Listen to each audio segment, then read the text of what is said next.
Good evening. This is Module 7. Once again, my screencast is not working, and I've literally spent all day trying to figure this out. So please bear with me. Today what we're going to talk about is the classroom that I have set up for my dance class. My dance class is my second hour class, and we are working on, in this particular photos, we're working on bachata, which is a Latin form of dance. I'm in the classroom. As you can see, everything is kind of linear. We have a very structured class. There's not really an opportunity for students to kind of branch off because there is such a gap in skill sets. We have some students who dance for a living, and then they dance with like outside of school, and then we have some students who are just taking dance just to take dance. So we try to make it. The majority of those kids in my class are kids who are just taking dance just to take dance, just to, try it out. So we try to keep it as organized and as structured as possible. And even during our water breaks, as you can see right here, some of my students decided they wanted to try to get in on the picture. But we try to make sure that everything is structured, even down to the water breaks, which is something that we are working on here. Sorry.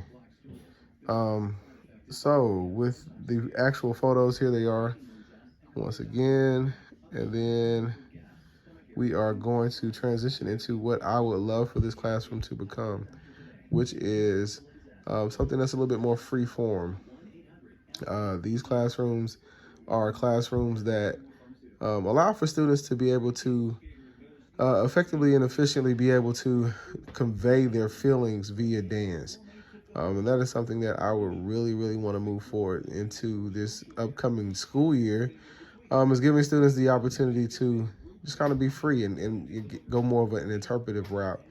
So that way we get opportunity to have those kids, practice self-expression in healthy ways. With that being said, the pros and cons of this particular environment. The pros are is that it allows for self-expression, and it also creates an area where creativity can kind of flourish. Like I mentioned before, those students who dance regularly outside of school and in like dance groups and dance things and dance outside in like ballet and stuff like that, they were more inclined and more likely to participate in class and kind of like be engaged when it was something that was a little bit more free-flowing and interpretive. When they got the opportunity to create their own dances, is where I really saw these students shine.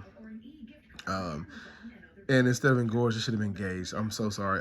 But as far as cons, the cons is that the students who don't dance like that on a regular, they felt as if they were left out. These students seem to isolate themselves because it's high school and those students probably are like trying to avoid being embarrassed. But dancing is one of those things that requires confidence, and the only way that you get that confidence is by dancing more. So moving forward, my class, I would really like to have a nice blend of being able to have that freedom for creativity and self-expression, while also maintaining some form of structure and choreographed movements for those students who aren't the dancers day in and day out. Thank you and have a nice evening.